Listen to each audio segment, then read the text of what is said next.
lot of people are striving for what are the habits that they can put in their life that will make them wealthy or rich.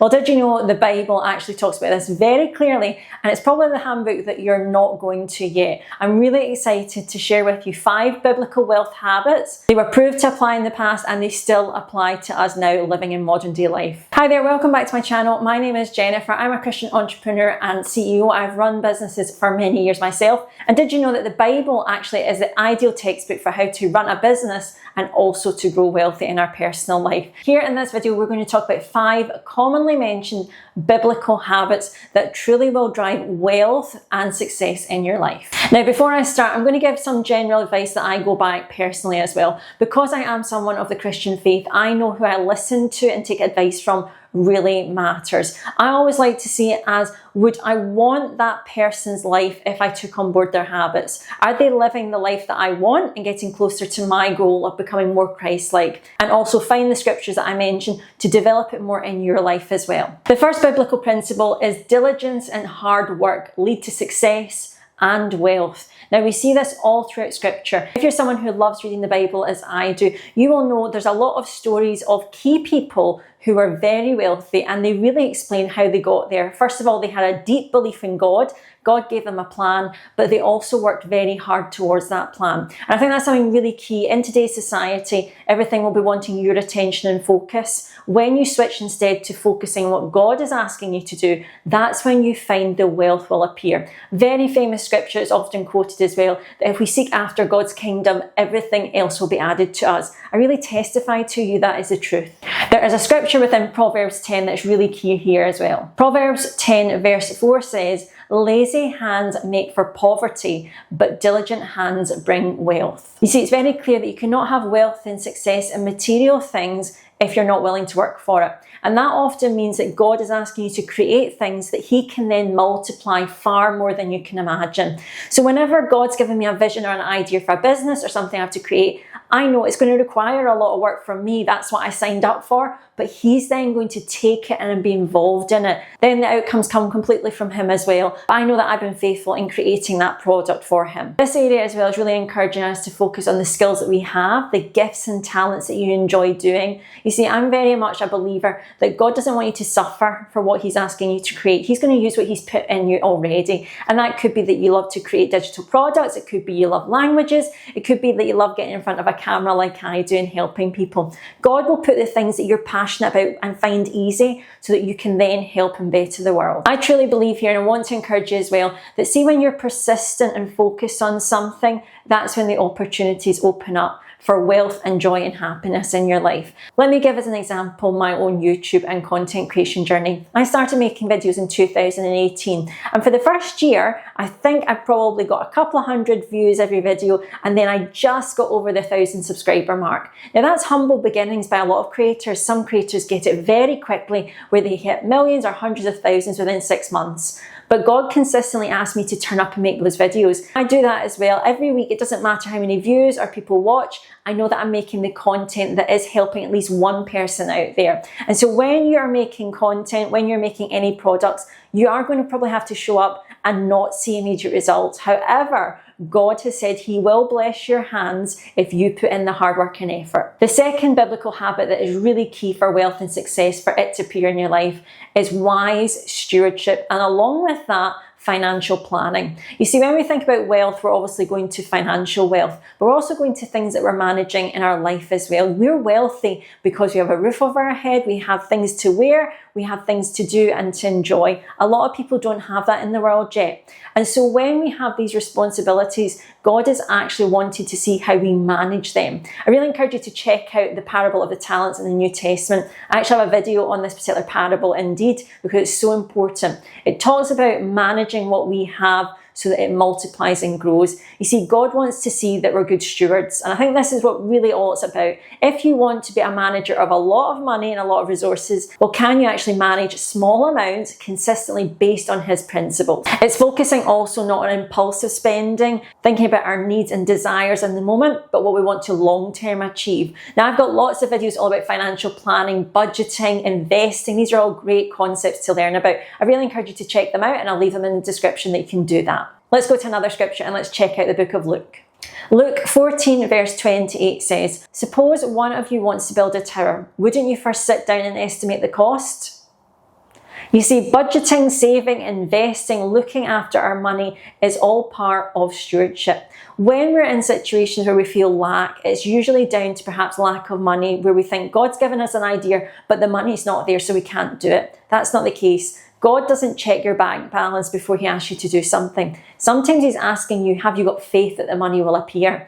And so when we're stewarding what we have, we're also planning in for these opportunities where God will ask us to do something that's maybe not just for the benefit of ourselves, but the benefit of others as well. Some of the patterns of biblical stewardship are saving. Tithing is extremely important. I cover this in another video. Tithing should be one of the fundamental things we always commit to, where we're giving back at least 10% to God or something that God has asked us to give to. It is really the fundamental way that we can check if we're actually attached to the money or we want to serve God. You also want to think about investing in yourself and others. There's also a key strategy in the book of Genesis where it talks about saving at least 20% of our products so that we're prepared in future. And I really encourage you, check out some of my other videos on financial management. The next biblical wealth habit is generosity and giving. Now, I've touched on this, but this for me is the one that is really fundamental. If you struggle in the other habits, you really need to lock in this one. I know that commandment and principle where we tithe and give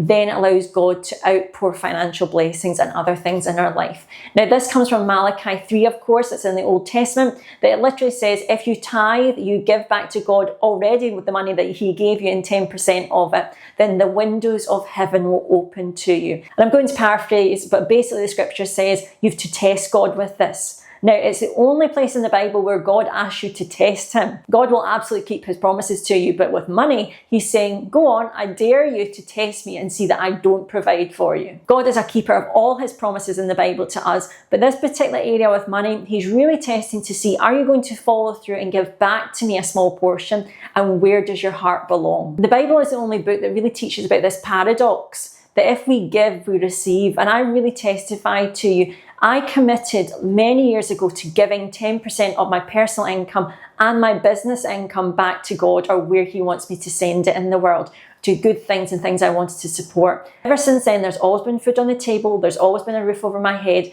and that's because I know I'm putting the principle into practice. You cannot outgive God, it's as simple as that, and he will look after you when you put him and his kingdom first. Let's go to Proverbs 11 for a scripture here. Proverbs 11 verse 24 says, "One gives freely, yet grows all the richer. Another withholds what he should give and only suffers want." Now, I've not got much experience of not giving and tithing because it's something I do without question. But when you withhold something that is God and that God is asking you to do, then want and lack is going to be there. It's a consequence of that. We cannot disobey God and expect no consequence. God has the best interest for us at his heart. He also knows something ahead for us and for other people, and he needs to work through us. You cannot stop that without being disobedient. And I really encourage you, are there some places with your money that you've not been doing what you should? I really encourage you to study the principles of generosity and giving in the Bible. It really will change how you feel about it. And a main mindset here that is really key is, do you feel there's always lack? Or are you willing to see actually God is your provider completely? Biblical giving is linked to compassion and love for others and yourself. It's not manipulation. And it's a fantastic way that we can also make good things happen in the world. Of course, we should naturally be sharing our gift and talents without needing money, but God created money for a reason. And it's a very easy way that we can exchange gift and talents between each other. When you have money, it's not a bad thing. It's your love of the money that is bad. If you're detached from that, then God can bless you. The next biblical wisdom habit is being honest and keeping the 10 commandments. Now, this seems such a fundamental thing, but in our world and society right now, I wonder how many of the 10 commandments you can see being broken almost on a daily basis and in communications with each other. It's very common for people to lie, slander, steal, rob things that are not theirs, and idolatry as well, where they're worshipping things that are not God. We have to strive for being honest, having integrity, and following the 10 commandments. They're not a guideline, they are commandments. They are in our best interests. They are so you're kept safe ultimately. They're not there to restrict you and harm you. We actually get harmed when we don't follow them. And this is where I'm really going to encourage you. If you're someone who wants a lot of wealth in your life to do things, then you have to build on that ethical principle of being honest, having your integrity, and how you treat others. I'm reminded, of course, as Jesus taught us to love our neighbour as ourselves, and we're missing that in a lot of society. We're often wanting to attack people and be offended.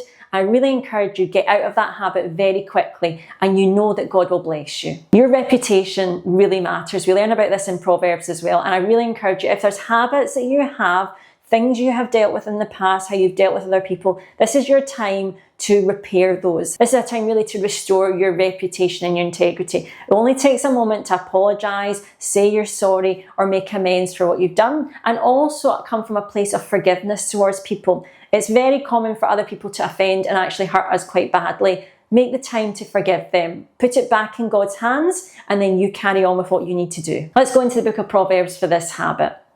Proverbs 28 verse 20 says, "A faithful person will be richly blessed." Proverbs 16 verse 8 also says, "Better a little with righteousness than much gain with injustice." You see, in the world, people will often want to lie and slander and put people down, and that's how they feel powerful and get positions of power. I'm going to tell you that that will not stand when we all face God one day. I can testify to you of that. I've read the Bible many times to know that evil does not triumph at the end. Even though people might think they're getting away with it, they're going to face God one day for the things they did. And I really encourage you, make sure your character and integrity is the best you can. Today is the day to start. Build the character that you know you can have and that God wants you to have. The fifth biblical wisdom habit is really search for biblical wisdom and follow it. Now, it seems so obvious, but we often neglect the very book that can tell us how to actually get wealthy and successful and also prepare for what we want in our life, which is God's presence and His kingdom. We have to be reading the Word every day and praying to Him. He knows exactly what we need to do in our situations. Even if they're tough, He has the way out of them. And I really encourage you, take this video as the nudge to consider, who are you hanging about with? Who are you being influenced with? Your circle of friends really does matter. As we know in the Bible, Jesus healed someone because of their circle of friends around them in the New Testament. You have to be sure the people pouring into you, speaking over you, actually are encouraging you, but also they're keeping you with the godly habits and the godly character that you know you're capable of. Seek out the best knowledge, wisdom. You can do this also with the books you read, podcasts, the music you listen to. Really make sure what you're putting into your body and around you is the best quality advice you can. I really encourage you as well, particularly on YouTube and social media, there's a lot of noise, there's a lot of content that is no good, that we know is not based in the Bible. Please follow people, listen to advice of people that you know are following the Bible and have Christian faith. That way you know that they have your best interests at heart because they're also trying to apply it in their own life. And I'm going to say as my last point here, the gift of discernment and also being aware of who has access to you will be your greatest strength here. If you want to build real wealth, generation changing wealth, and also community changing wealth in your own life, God will want you to have the best people around you. And that means being discerning. Who gets your attention, who's got access to you, what you listen to, all these things matter. We are living in a very spiritual world. You might not realise it, but there's spiritual attacks everywhere. There's also people that don't have your best interests out there. And I want to encourage you, please select who you have around you, particularly your friends and those closest to you. This is your season to get absolutely locked in if this is your goal to have a lot of wealth ahead. So let's summarise the 5 habits from the Bible that we can apply to grow real wealth. I want to encourage you to give generously.